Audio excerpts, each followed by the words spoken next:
네, 유통기한 표시를 안 했네요. 사용기한 또는 개봉 후 사용기간을 표시해야만 됩니다. 그래서 정답은 5번에 해당이 됩니다. 자, 34번. 맞춤형 화장품 조제관리사인 수윤씨는 고객과 함께 다음과 같은 대화를 또 했어요. 아우, 여기서도 대화를 많이 합니다. 자, 일단 보기를 먼저 한번 보시면은 장미꽃수, 해바라기씨 오일, 아보카도 오일, 세틸알콜, 벤질알콜. 벤질알콜은 뭡니까? 세틸알콜은 우리가 유화제에 해당이 되고요. 벤질알콜은 우리가 보존제로 사용을 하죠. 히아루론산은 보습제에 해당이 되고요. 그 다음에 글리세린도 보습제에 해당이 됩니다. 나야시나마이드 같은 경우에는 미백제에 해당이 되고요. 미백제. 여기에서 보면 리날룰이나 나무위키 추출물, 리모넨, 그 다음에 벤질알콜 이 네 가지가 다 우리가 알러지 유발 성분에 해당이 됩니다. 자, 여기에서 보시면은 자, 첫 번째 보습 성분과 미백 성분이 함유되어 있으며 알러지 유발 성분이 있으니 주의하시오. 이렇게 고객한테 설명한다. 맞죠? 이거 맞는 내용입니다. 오일이 함유된 제품으로 만 13세 이하의 어린이가 아니면 알러지가 유발되지 않습니다. 뭐 이상한 소리를 하시네요. 자외선 차단 성분이 함유되어 있으므로 햇빛 알러지에 주의하세요. 자외선 차단 성분은 함유되어 있지 않습니다. 그리고 햇빛 알러지에 관련되어 있는 내용도 없네요. 자, 만 3세 이하 영유아 및 만 13세 이하 어린이가 사용할 수 없습니다. 라고 했는데 어린이가 사용할 수 없는 성분이 지금 함유되어 있는 건 전혀 없죠. 뭐 예를 들어서 보존제라고 하면 살리실릭 애시드나 IPBC 같은 경우 이러한 경우에는 사용할 수가 없는데 지금 여기에 그러한 성분들이 없습니다. 그래서 틀렸고요. 나야신 아마이드 성분이 함유되어 있으므로 햇빛에 노출되지 않도록 주의하시오. 이것도 아니죠. 나야신 아마이드는 미백 성분에 해당이 됩니다. 자, 35번. 자, 사용시 주의사항으로 틀린 것은 이라고 되어 있습니다. 자, 어떤 제품인가요? 파마약이네요. 파마약에 관련돼서 사용시 주의사항입니다. 자, 기억, 두피, 얼굴, 손, 목, 눈, 목, 손 등에 약이 묻으면은 주의하고 묻었을 때 즉시 물로 씻으세요. 맞는 말이고요. 특이체질 생리 또는 출산 경우에는 질환이 있는 사람들은 사용을 피하시오. 머리카락의 손상 등을 피하기 위하여 용법 용량을 지켜서 사용하시고 자, 일부 배치 테스트를 해보라고 적혀있고요. 그 다음에 섭씨 15도 이하의 어두운 장소에 보관하고 색이 변하거나 침전된 경우에는 사용하지 말라라고 되어 있고요. 개봉한 경우에 30일 이내에 한 달 이내에 사용하래요. 너무 많이 좀 산패될 것 같은데요. 그래서 개봉 후에는 우리가 일주일 이내에 사용하도록 되어 있습니다. 그래서 7일 이내 이거는 중요하니까 여러분들이 외워두시고요. 제2단계 펌어액 중에 그 주성분이 브롬산 나이트륨인 제품은 검은 머리카락을 갈색으로 변신시킨다라고 되어 있네요. 갈색으로 변신시키는 거는 우리가 가산화수소수에 해당이 됩니다. 그래서 브롬산이 아니죠. 그래서 정답은 미염하고 비염을 가리키는 걸 찾으면 될 것 같습니다. 정답은 5번에 해당이 됩니다. 자, 36번. 개인정보보호법에 대한 설명으로 틀린 것은 자, 여기서 정답은 5번에 해당이 됩니다. 왜냐하면 지금 여기 보면은 정당하게 최대 수입한다, 수집한다 이렇게 되어 있는데 개인정보는 최대 수집을 하는 게 아니고 내가 필요한 만큼 최소 수집을 하도록 되어 있습니다. 사소한 단어지만 여러분들이 잘 틀릴 수 있는 부분에 해당이 되겠죠. 7번 정보 주체의 동의를 받지 않고 수집 가능한 경우가 아닌 것은 이라고 되어 있습니다. 정보 주체의 동의를 받지 않는 경우는 대부분 어떤 경우냐면요. 공무원들이 우리가 그 사업자 등록을 내거나 또는 행정 처분을 하거나 이럴 때는 동의를 받지 않습니다. 그냥 처리를 바로 하죠. 자, 그 사람 이름만 가지고는 구분할 수가 없기 때문에 우리가 그 사람 구분을 하기 위해서 동의 안 받고 그냥 바로 개인정보에 대해서 사용을 하도록 되어 있습니다. 여기 5번에 보시면은요. 개인정보 주체자의 이익을 달성하기 위하여 즉 여기에서 행정처분을 때리는 공무원이라 생각을 하시면 돼요. 필요한 경우에 명백하게 개인정보 주체의 권리가 우선하면은 이거는 수집할 수가 없죠. 그죠?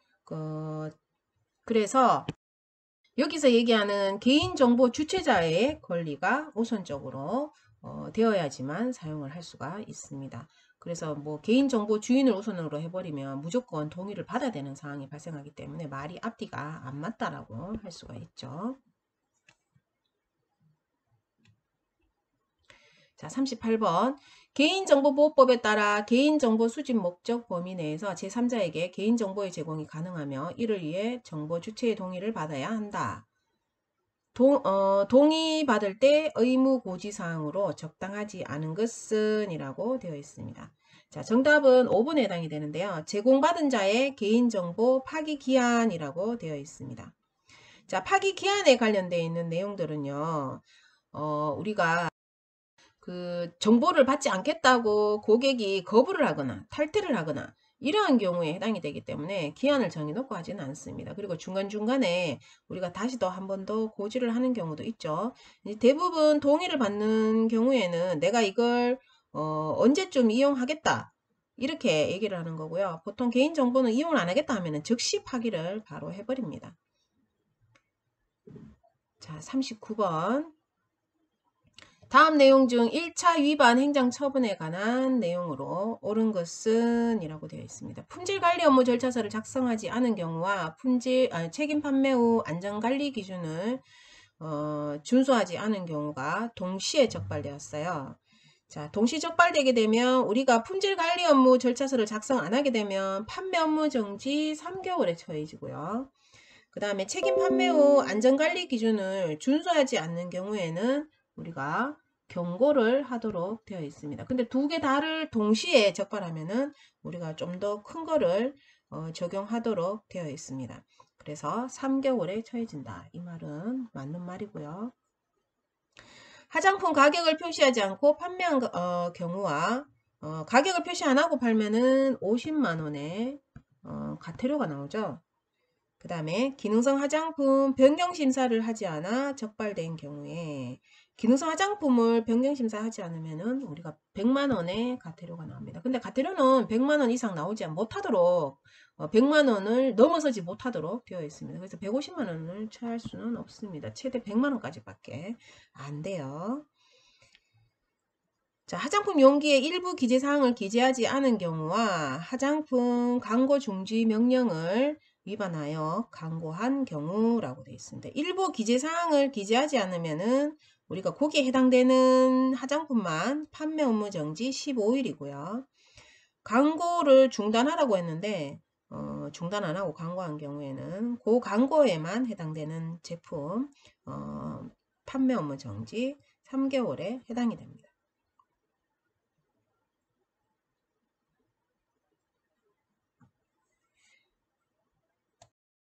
따라서 조금 더 큰 게 판매 업무 정지 3개월이기 때문에 3개월에 따르도록 되어 있어요. 자, 그 다음에 화장품 원료 목록을 선보고하지 않아 100만원의 과태료를 냈습니다. 보고를 안 하면 50만원에 해당이 됩니다. 자, 맞춤형 화장품 조제관리사가 매년 받아야 하는 교육을 안 받아도 50만원에 해당이 되죠. 그래서 맞는 것은 1번밖에 없습니다. 자, 40번. 천연 화장품과 유기농 화장품에 대한 설명으로 틀린 것은 이라고 되어 있네요. 자, 정답은 5번에 해당이 됩니다. 자, 인증의 유효기간을 연장받으려고 하는 경우에는 이 인증이 만료되기 전 90일 이전에 재신청을 하도록 되어 있고요. 우리가 이때 신청하지 않고 계속 인증을 표시하게 되면은 200만원 이하의 벌금형에 처해집니다. 그래서 한번 인증받았던 사람이 실수를 할 수 있기 때문에 이렇게 조금 가볍게 벌금형에 처해집니다. 자외선에 대한 설명으로 맞는 것은 자외선 A, B, C 중에서 우리가 자외선 A가 장파에 해당이 되고요. 자외선 B는 중파, 자외선 C는 단파에 해당이 됩니다. 자외선이 길다고 해서 우리가 손상을 크게 입히지는 않습니다. 단파에 해당되는 자외선 C 같은 경우에는 짧고 굉장히 힘이 세기 때문에 우리가 노출이 되게 되면 피부암을 바로 유발시키고요. 자외선 B 같은 경우에는 피부암을 유발할 가능성이 크다라는 거죠. 그래서 자외선은 보면 우리가 파장 길이 자체가 전체적으로 합쳐서 보면 200에서 400 나노미터에 해당이 됩니다. 자, 첫 번째 보시면 자외선 A는 320에서 400 나노미터의 장파장에 해당이 된다. 맞습니다. 이 말 맞고요. 자, 그 다음에 200에서 290 정도 해당된다라고 되어 있는데, 이거는 굉장히 좀 짧게 되어 있는 거예요. 짧은 단파에 해당이 되기 때문에, 자외선 C에 해당이 되고요. 290에서 320은 중파에 해당이 되기 때문에 자외선 B에 해당이 됩니다. 자, 어떻든 정답은 1번에서 나왔습니다. 자, 42번. 최소 지속형 즉시 흑화량.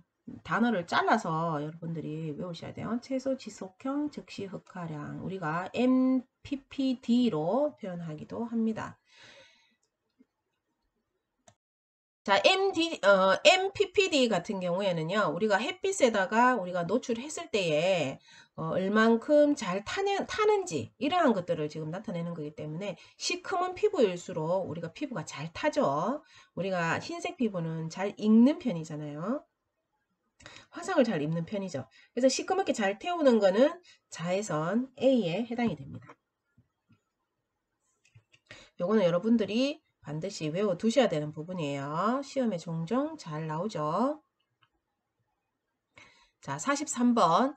식품의약품 안전처장이 고시한 자외선 차단 성분과 최대 사용 함량이 바르게 짝지어진 것은 이라고 되어 있습니다. 이거는 여러분들이 외우고 바로바로 나와야 되는 부분이죠. 자, 벤조페논 3, 벤조페논 4 이런 것들은 다 우리가 5%로 알고 있습니다. 그리고 벤조페논 8은 3%고요. 옥토크릴렌은 10, 호모살레이트는 10입니다. 지금 여기 나와 있는 1, 2, 3, 4, 5가 시험 문제에 굉장히 자주 출연되는 단어에 해당되기 때문에 요거는 신경 써서 여러분들이 외워두시는 게 좋습니다. 자, 44번. 식품의약품 안전처장이 고시한 성분과 함량 중 지용성 미백 성분과 수용성 주름 개선 성분과 그 함량이 옳게 짝지어진 것은 이라고 되어 있습니다. 자, 알파 비사보롤은 지용성이고요. 자, 0.5 아데노신은 수용성이고 0.04입니다. 그래서 정답은 2번에 해당이 됩니다. 여기에서는 여러분들이 수용성인지 지용성인지 이러한 것들을 구분할 수가 있어야 됩니다. 여기에서도 지금 해설서에 잘못된 부분이요.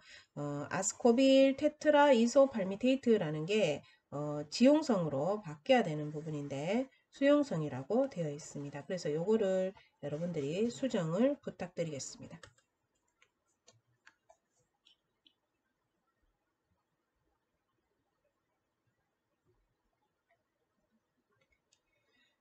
자, 45번.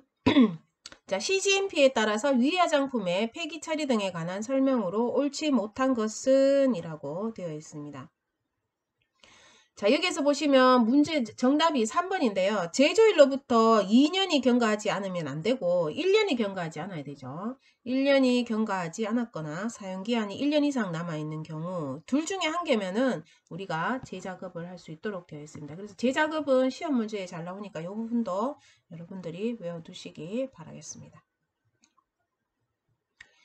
자, 품질 성적서는 맞춤형 화장품 조제관리사가 화장품 책임 판매업자로부터 받는 것이다. 보기는 이중 기능성 화장품인 로션의 전 성분을 표기한 것인데, 자, A와 B와 이제 대화를 하고 말을 합니다. 이제 한번 볼까요?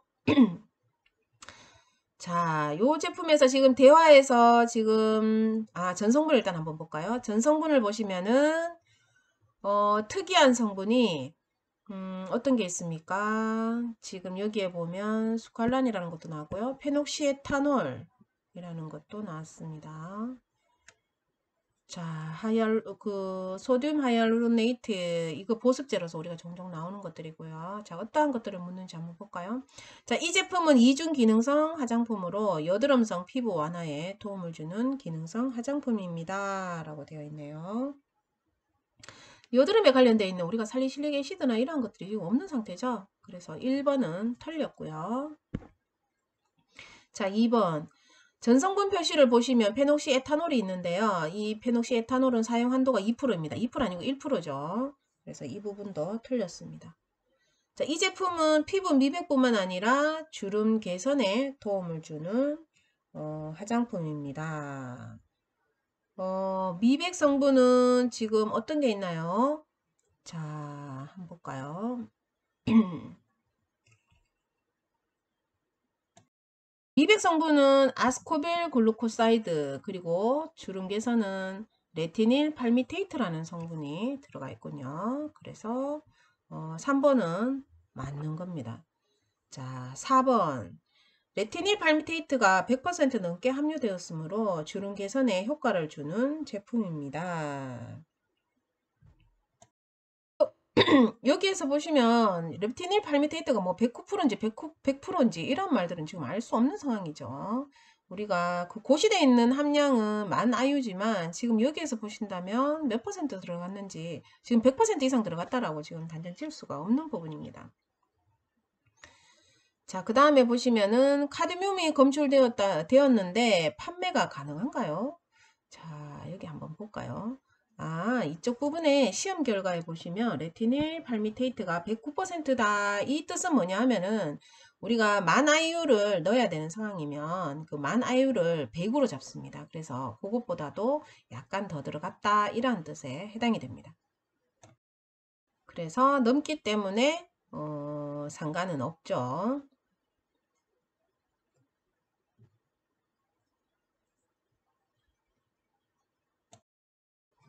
지금 여기에서 보면 정답이 지금 두 개 상태네요. 지금 우리 책에서는 그 정답이 3번이라고 되어 있는데 레티닐 팔미테이트가 지금 여기서 109% 나왔다라고 하는 거는 내가 넣으려고 하는 그 의도의 양이 만약에 식약처장의 고시에는 만 아유라고 계산을 한다면은 그 만 아유에 관련된 그 성분보다도 이제 조금 더 들어갔다 이런 뜻으로 보시면 될 것 같습니다.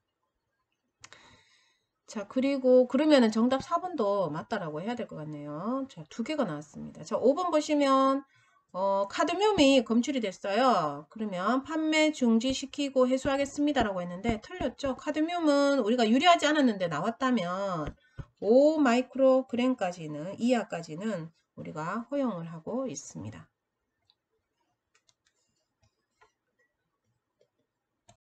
7번 다음 중 원료에 대한 설명으로 옳지 못한 것은 이라고 되어 있습니다. 지금 여기에서 잘못 설명한 것은 5번에 해당이 되죠. 소르빅 애시드와 그 염료는 1%의 사용 한도가 있는 게 아니고요. 0.6%의 사용 한도를 가지고 있습니다. 48번 화장품법 시행규칙에 따라 자료 제출이 생략되는 기능성 화장품으로 효능 효과를 나타내는 성분 함량이 고시된 경우 기능성 화장품 심사 또는 보고 시 어떤 자료가 생략되는지 모두 고르시오라고 되어 있습니다. 우리가 그 효능 효과를 나타내는 경우에는 기준 및 시험 방법이 지금 고시를 안 됐잖아요. 그죠? 그래서 기준 및 시험 방법을 빼고 봐야 되겠죠. 그래서 기업 및 개발 경위에 관한 자료, 안전성에 관한 자료, 유효성 또는 기능에 관한 자료는 생략되지가 않습니다. 그래서 기억에서 1, 2, 3 이렇게 자료 3가지가 해당이 됩니다. 정답은 2번에 해당이 되겠네요. 이 부분 헷갈리시는 분들은 저희가 그 카카오 단톡을 통해서 지금 생방송이 지금 여러 번 계속 나가고 있는 상태이기 때문에 제가 시험이 임박하면 거의 뭐 매일 제가 지금 계속 지금 강의를 하고 있는 상황이죠. 그래서 여러분들이 생방송을 좀 많이 이용을 하시면 좋으실 것 같습니다. 자, 49번.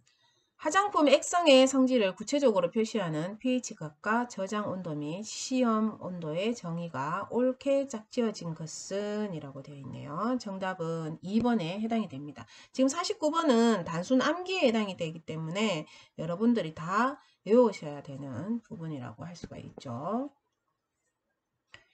자, 50번. 다음 중 맞춤형 화장품에 해당되는 것은 자, 맞춤형 화장품이라고 하는 거는 여러분들이 그 사용할 수 있는 원료, 사용할 수 없는 원료, 그리고 그 소분을 할 수 있는 거, 소분할 수 없는 거 이런 것들을 구분지어야 되는데 소비자한테 판매되는 제품만 소분이 안 된다라는 것만 알고 계시면 될 것 같습니다.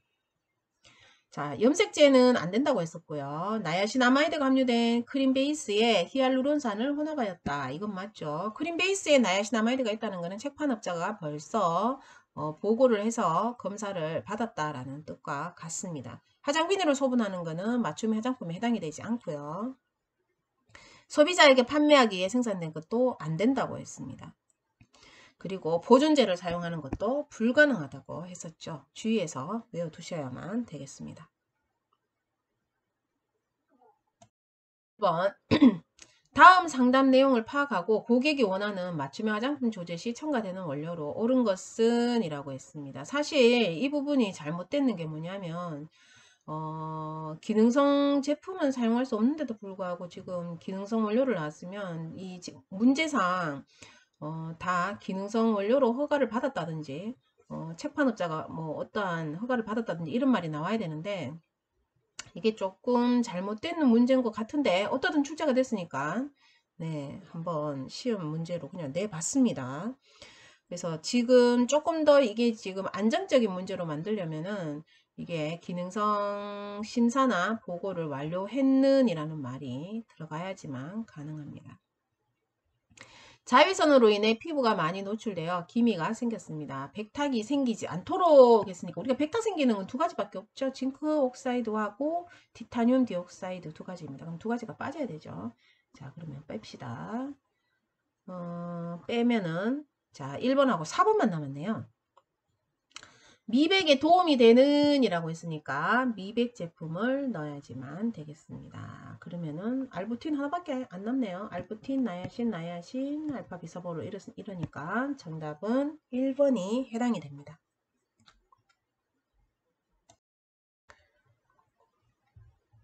자, 52번 다음 상담 내용을 파악하고 고객이 원하는 맞춤 화장품을 처방할 때 사용할 오일과 유화제로 알맞은 것을 고르시오 라고 되어 있습니다. 피부가 많이 건조하고 당긴데요. 번들거리나 무거운 느낌이 나지 않고 가벼운 느낌의 크림을 원합니다 라고 했습니다.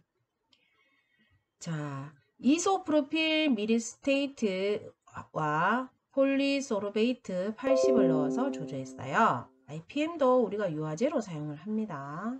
자, MCT 오일하고 세틸알코올을 사용했어요. 세틸알코올은 유화제에 해당이 되고요. MCT 오일 같은 경우에는 우리가 그 코코넛 오일이라든지 이러한 오일들을 에스테르화 시켜서 그 실리콘 오일처럼 굉장히 흡수도 빠르고 가벼운 그러한 오일들에 해당이 됩니다. 그래서 정답은 2번에 해당이 돼요.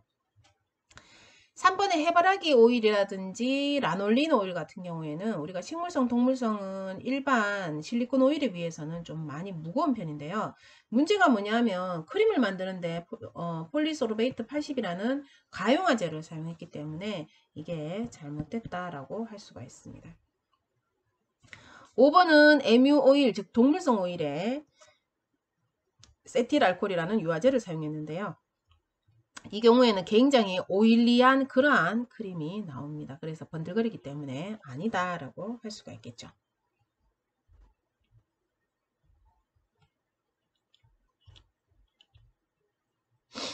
자, 53번 유통화장품 안전관리 시험 방법에서 규정하고 있는 납에 대한 AAS에 대한 설명으로 적당하지 않은 것은 이라고 되어 있습니다.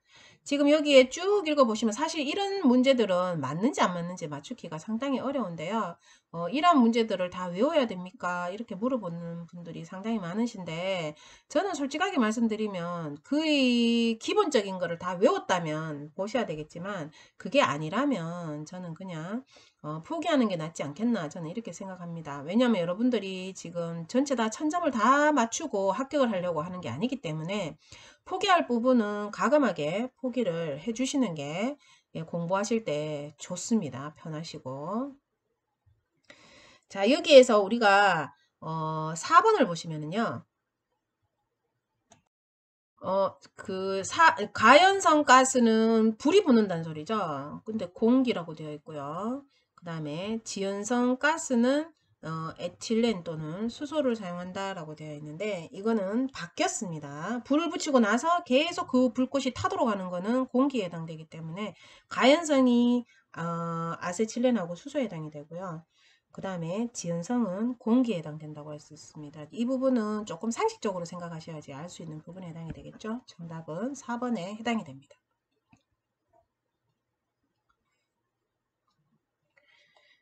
자, 다음 맞춤형 화장품을 소비자에게 조제 처방할 때 소비자에게 설명해야 하는 주의사항으로 알맞은 것은, 이러한 유형들은 시험 문제에 계속적으로 나오기 때문에 여러분들이 제한 한도가 있는 거, 보존제, 그리고 착향제에서 알러지 유발 물질, 이런 것들은 필수적으로 알고 계셔야만 되겠습니다. 쿠마린, 리모넨이라는 알러지 성분도 지금 나왔는 상태고요. 그 다음에 금속이온 봉쇄제도 나왔고, 벤질 알코올부터 시작해서 쿠마린, 리모넨 전체 다가 우리가 알러지 유발 물질에 해당이 됩니다.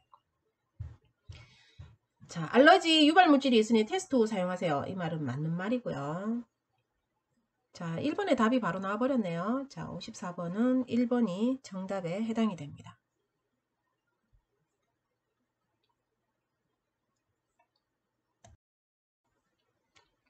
55번 다음은 화장품법 시행규칙 별표 3에 따라 화장품 사용 시의 주의사항 중 개별 기재 사항에 대한 내용입니다. 옳은 것은 미세한 알갱이가 함유되어 있는 스크럽제 같은 경우에 눈 안에 알갱이가 들어가면 상처가 날 수가 있습니다. 그래서 눈에 들어갔을 때 물로 씻어내고 이상이 있는 경우 전문의와 상담하라는 주의 문구를 반드시 추가하도록 되어 있고요. 팩은 눈 주위에 사용을 피하라고 우리가 추가하도록 되어 있습니다. 정답은 지금 1번에서 바로 나왔습니다. 자, 56번 화장품의 위해 평가는 인체가 화장품에 존재하는 위해 요소에 노출되었을 때 발생할 수 있는 유해 영향과 발생 확률을 과학적으로 예측하는 일련의 과정으로 위험성 확인, 위험성 결정, 노출 평가, 그리고 관로의 일련의 단계를 나타냅니다. 라고 되어 있네요. 이거는 여러분들이 순서를 잘 외우고 계셔야만 되는 부분입니다. 객관식 또는 주관식으로 나오는데 1회 시험 때는 주관식으로 출제가 됐었습니다. 위에도 결정에 해당이 됩니다. 자, 57번 위해 화장품의 등급이 옳게 짝지어진 것은 자, 인체에 심각한 위해가 있는 바이러스균이 로션에서 발견된 경우는 가 등급에 해당이 됩니다. 자, 인체에 심각한 피해를 끼치는 것은 다 가에 해당이 되죠. 인체에 피해를 끼치지만 심각하지 않는 것은 나에 해당이 되고요. 인체에 피해를 주지 않는 것은 다 등급에 해당이 됩니다. 자, 2번 보시면 영유아용 화장품의 포장지에 전성분 사항이 훼손되어 위조된 경우는 나 등급에 해당이 됩니다. 라고 되어 있네요. 이러하게 위 화장품은 가 등급과 나 등급, 다 등급 이런 게 시험 문제 많이 나오는데 여러분들이 다 등급을 외우면 공부하기가 상당히 어렵습니다. 그래서 가와 나만 외워두는 게 낫습니다. 그리고 나머지는 모르는 거 그냥 다 등급으로 취급을 하시면 되죠. 자, 가 등급 같은 경우는 우리가 사용할 수 없는 원료를 넣었다든지 또는 그 고시되어 있는 한도보다 그 이상으로 우리가 많이 사용했다든지 그런 경우에 우리가 가 등급에 해당이 되고요. 나 등급 같은 경우에는 안전용기 포장을 위반했는 경우에 해당이 됩니다. 그리고 우리가 유통화장품 안전관리 기준에서 보면은 기능성 화장품을 나타내는 그 함량의 기준치에 부적합한 경우에도 우리가 나 등급에 해당이 됩니다. 그 외에는 다 등급으로 우리가 해당하기 때문에 지금 여기 57번에 나와 있는 내용들 보면 2, 3, 4가 다 등급에 해당이 되고요. 5번에 있는 안전용기 포장이라는 말이 나왔기 때문에 여기서는 나 등급에 해당이 되죠. 그래서 옳게 짝지어진 것은 1번 가 등급에 해당이 됩니다.